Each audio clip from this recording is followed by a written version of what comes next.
Assalamualaikum warahmatullahi wabarakatuh dan selamat sejahtera. Okey, selamat datang ke satu lagi video kesambungan untuk 10 petua kejayaan dan kekayaan. Okey, untuk video kali ini saya akan terangkan petua yang ke-6 dan seterusnya, bagaimana kita nak menjadi kaya dan berjaya. Petua yang ke-6, orang kaya dan berjaya, mereka bina perniagaan mereka itu untuk menang. Mereka buat bisnes mereka untuk memastikan mereka menang dan mencapai kejayaan. Tapi kalau orang biasa, kalau orang miskin, apabila mereka nak buat bisnes, sebenarnya mereka buat bisnes tidak mahu gagal. Mereka tak mahu bankrupt. Mereka buat bisnes ni untuk memenuhi keperluan asas mereka sahaja. Mereka nak buat bisnes supaya mereka boleh teruskan hidup. Contohnya mereka kata, aku nak makan gaji takat SPM je. SPM pun kiralah tak dapat banyak A, kan. Nak dapat sambung degree diploma memang tak boleh. Kita terpaksa buat perniagaan. Kita buatlah kecil-kecilan asal boleh hidup. Boleh bayar bil, boleh bagi makan minum anak dan isteri, bolehlah nak beli kereta kancil satu, kan. Bolehlah nak buat rumah slow-slow, bolehlah macam-macam lah. So orang miskin, orang biasa-biasa, mereka buat bisnes untuk setakat hidup-hidup sahaja, supaya mereka tidak bankrupt, supaya mereka tidak gagal. Tapi saya nak tunjukkan kepada anda kategori perniagaan yang diterangkan oleh Michael E. Gerber, dalam bukunya E-Myth. Kalau anda perlu baca buku ini, kalau kita kata kita nak buka perniagaan, kita perlu belajar mengetahui selok-belok bagaimana orang berjaya dalam perniagaan. Kalau anda tengok diagram ni, orang biasa dia berada di sini. E adalah employee, employee, pekerja, orang yang makan gaji, kan, government servant, kerja syarikat swasta, macam-macam kerja lah, semua jenis pekerjaan adalah pada E. Okey, yang kedua adalah self-employed. Self-employed ni seperti yang saya katakan sebelum ni lah. Maksudnya kita berniaga bukan untuk nak berjaya, tetapi just untuk memenuhi keperluan asas kehidupan. Jadi bisnes kita bekerja dengan bisnes kita. Untuk kita nak makan minum, kita nak memenuhi keperluan dan sebagainya. Tapi orang kaya, mereka berada di sini. Mereka berada di business owner dan investor. Business owner dan investor. Jadi kalau kita nak berjaya juga, kita tak boleh berada di sini. Kita kena berada di sini. Kita kena menjadi business owner. Dan peringkat tertinggi, mereka dah berada di bahagian investor. Tapi setakat ni kita kena berada di sini dululah. Kita kena menjadi business owner. Pernah tak anda terbayang kalau kita kata kita pergi ke restoran, kan? Kita pergi ke restoran, dan sampai di situ waiter bagi menu lah, kan? Dan setengah-setengah restoran, setiap menu tu dia tunjuk dah harga. Yang ni berapa ringgit, yang ni berapa ringgit, yang ni berapa ringgit. Nak tak kalau kita kata kita pergi ke restoran tu, kita bukan tengok pada harga. Orang biasa dia akan tengok pada harga. Harga ni aku mampu ke tak, harga ni mahal tak payahlah, harga ni tak apalah, cari yang biasa-biasa. Orang kaya, mereka tak tengok kepada harga pada menu tu. Mereka datang, mereka duduk dan mereka tengok menu apa yang mereka nak. Jadi kalau kita nak berada di sini, kita akan tengok harga lah. Kita tengok harga, kita akan kata mahal je. So kita mungkin makan biasa-biasa je. Tapi kalau kita nak makan tanpa kita tengok harga tu, menu tu, kita kata aku hari ni nak makan clam ke, kita nak makan apa-apalah yang best-best, kan, udang karang ke apa, kan, kita kena berada di bahagian B dan I. Boleh-boleh? Petua yang ketujuh. Petua keberapa? Petua yang ketujuh. Buat perkara yang senang di dalam hidup. Mungkin agak pelik lah kan, buat perkara senang. Biasa kita dengar orang nak berjaya ni susah. Kan, nak menjadi jutawan ke, tak senang. Orang yang buat senang, kerja senang ni orang malas.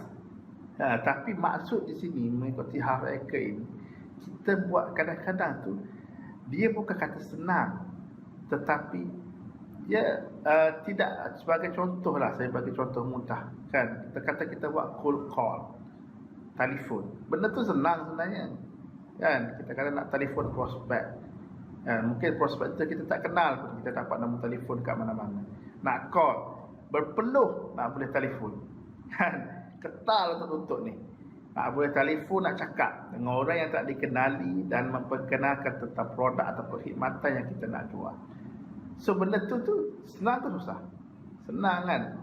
Daripada contohnya kita kena deal, contohnya pergi dengan syarikat multinasional, berjumpa dengan CEO yang berbahasa Jepun, itu lagi susah. Dan kena cari translator dan kena cakap dengan kepribadian yang corporate dan sebagainya. So benda tu bukanlah satu perkara yang mudah. Tetapi kita kata seperti cold call, seperti membuat appointment, menulis blog, buat video, semua itu perkara-perkara yang senang. Tetapi bagi orang nampak benda itu susah. Sedangkan orang yang berjaya ialah orang yang fokus kepada perkara-perkara senang. Supaya perkara-perkara yang susah pun dia akan menjadi senang kerana kita dah buat terlebih dahulu perkara-perkara senang ni. Jadi kalau sampai peringkat untuk membuat perkara yang susah, dia sudah pun menjadi senang kerana kita dah pun simplifiedkan kerja-kerja kita itu. Masa saya dulu pun, saya start business dan 10 tahun lepas, sebelum saya ni jenis suka, biasalah kita baru fresh graduate, kita balik, kita fresh graduate, kita punya idea. Kita ada idea yang fantastik, bombastik dan bam. Kita balik, kita kata, oh ya, aku nak buat satu bisnes yang lain daripada orang lain.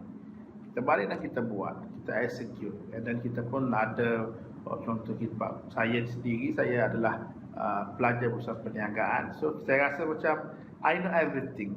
So saya buat perniagaan. Dah ada tu susah. Dan apabila saya dah buat dah tempoh 3-4 tahun, 5 tahun, saya akan rasa susah. Dah merasa susah.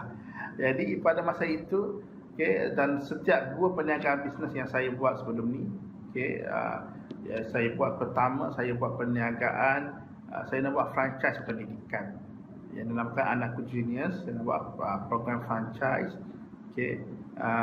untuk prasekolah, tuition dan sebagainya. Dan membina satu sistem franchise ni bukan mudah. Sama sekali kalau kita buat dengan kita tidak ada ilmu, dengan kita buat seorang diri bersama nak uruskan perniagaan yang existing, is not an easy task. Kemudian yang kedua, saya buat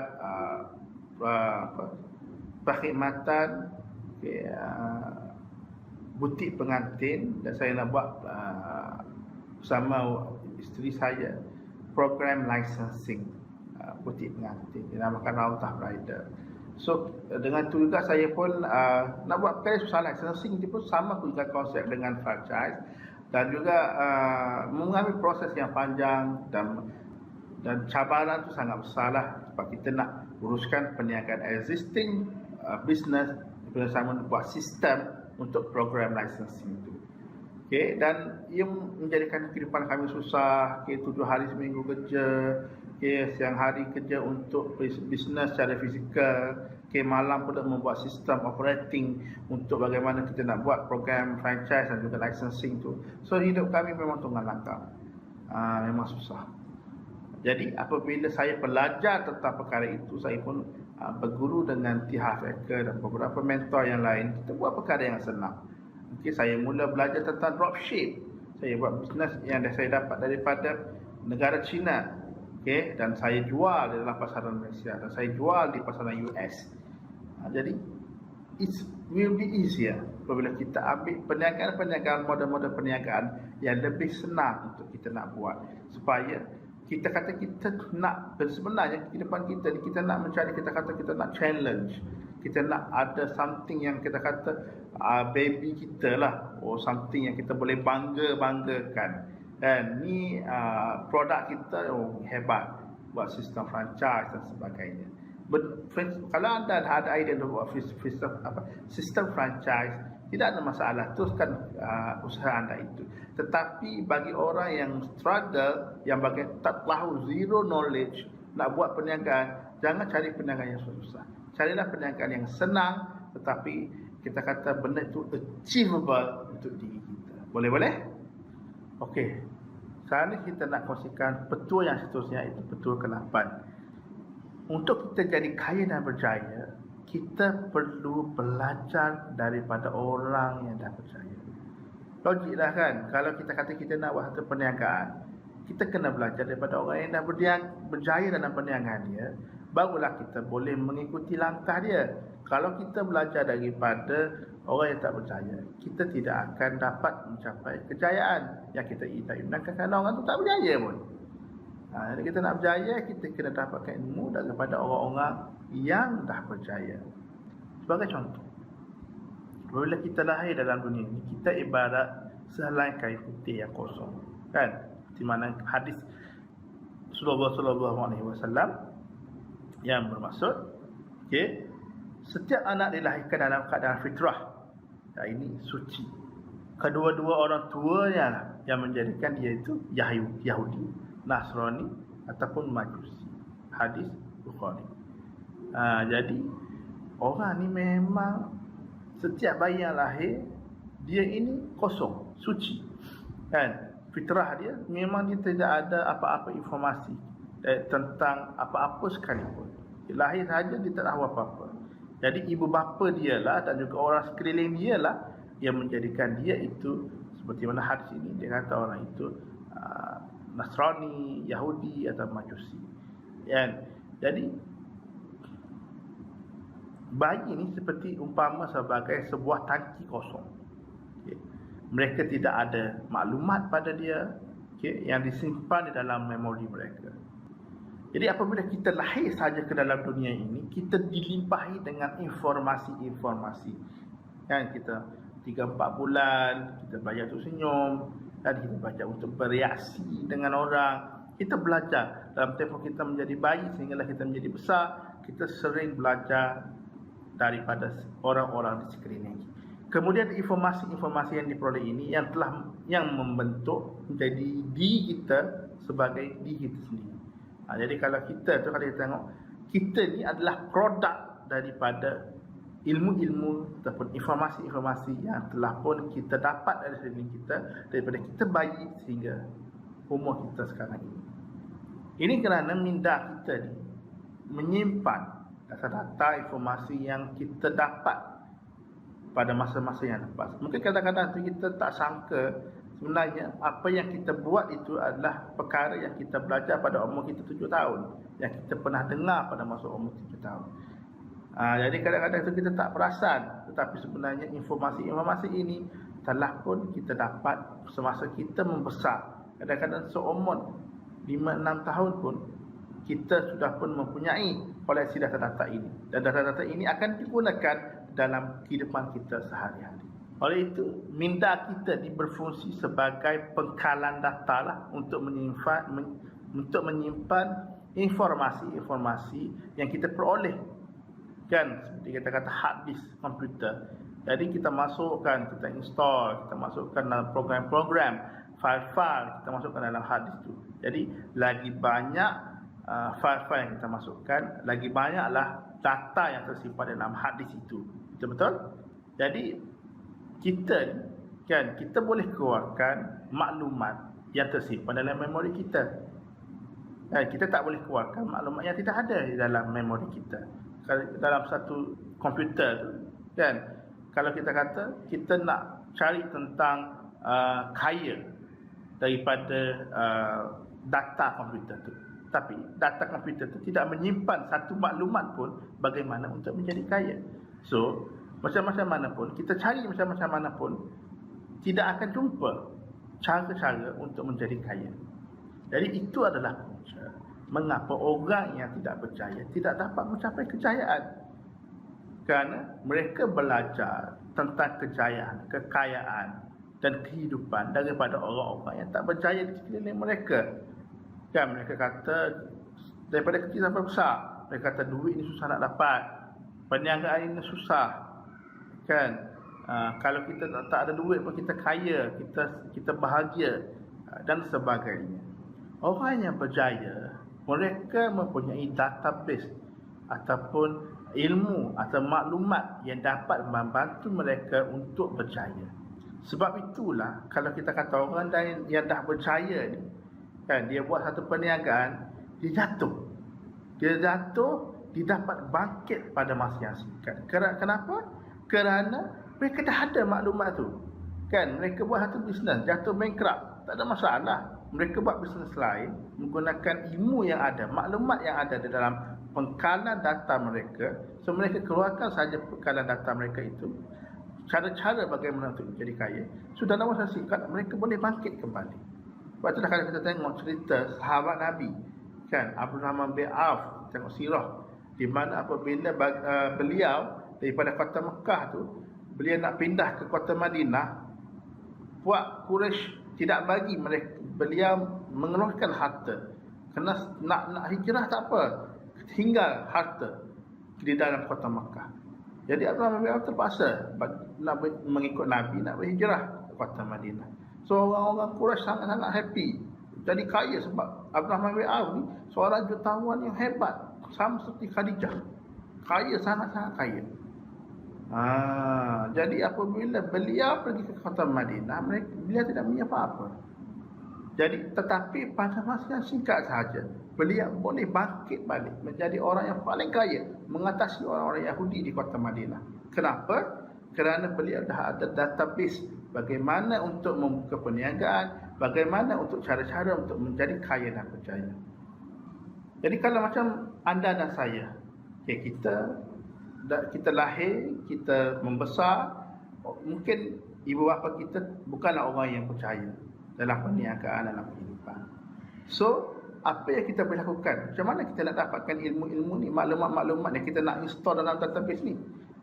Apa yang kita lakukan adalah kita perlu mencari mentor-mentor. Mentor-mentor lah yang saya sebut sebelum ini, orang yang dah percaya, orang dah mencapai kejayaan. Jadi daripada mentor-mentor ini, kita belajar daripada dia, kita install dan masukkan di dalam minda kita. Dengan cara itu, kita juga boleh mempelajari selok-belok bagaimana untuk menjadi orang yang percaya. Jadi anda perlu mencari data-data atau maklumat ini daripada mentor-mentor yang terbukti berjaya.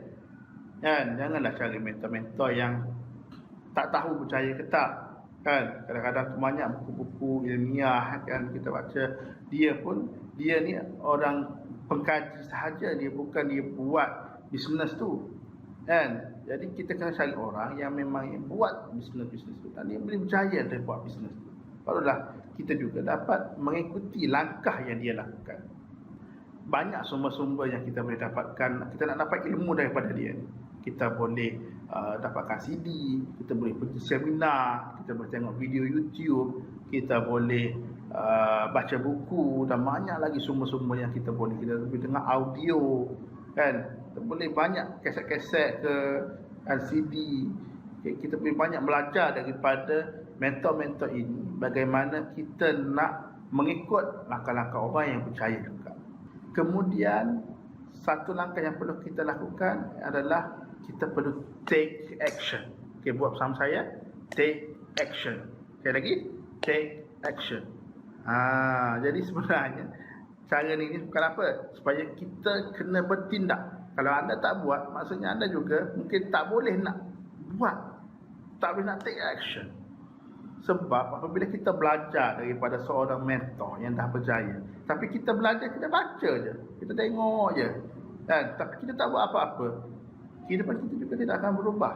Hidup kita akan berubah apabila kita take action. Kita buat setiap apa yang kita belajar itu, kita install, pastikan ia tertanam di dalam minda kita, dia tersimpan rapi dalam file-file kita. Kita akan dapat laksanakan apa yang kita belajar itu. Tapi kalau kita setakat baca dia berlalu pergi, dia akan tersimpan dalam RAM. Kan, dia bukan simpan di dalam hard disk. RAM ini dia menyimpan memori yang sementara. Kan, kita kata. Jadi apabila kita restart komputer, shutdown komputer kita itu, setiap memori yang tersimpan dalam RAM akan hilang. Jadi kita tak nak macam tu. Kita nak setiap ilmu yang kita belajar ini terus masuk ke dalam hard disk. Jadi apa, sebagai contoh, kalau anda belajar daripada seminar-seminar ataupun contohnya daripada video ini, anda kena tulis. Tulis apa yang anda belajar itu. Kemudian baca berkali-kali. Seperti mana yang saya lakukan, saya belajar daripada guru saya buat nota, kemudian saya membuat video juga untuk berkongsi. Kerana saya bukan setakat saya nak cakap kepada anda, bukan. Saya nak pastikan setiap ilmu ini tertanam dalam diri saya. Jadi kita nak supaya setiap apa yang kita belajar itu dia tertanam dalam file kita, untuk menjadikan kita viable, untuk menjadikan diri kita ini berkualiti untuk kita mencapai kejayaan yang kita nak. Boleh? Kalau anda nak tahu lagi tentang bagaimana nak install kekayaan, anda boleh tonton video install Minda Jutawan ke dalam diri anda. Anda boleh tonton video itu yang saya juga upload dalam YouTube. Anda boleh tengok bagaimana kita boleh install Minda Jutawan dalam diri kita. Setakat itu saja untuk video kali ini. Pastikan dua lagi petua-petua yang dapat menjadikan anda kaya dan berjaya dalam kehidupan. Pastikan anda menonton video yang ketiga, video yang terakhir. Saya harap anda berpuas hati dengan video kali ini. Sila klik ke video sebelah dan jangan lupa juga untuk subscribe YouTube channel saya ini. Assalamualaikum warahmatullahi wabarakatuh.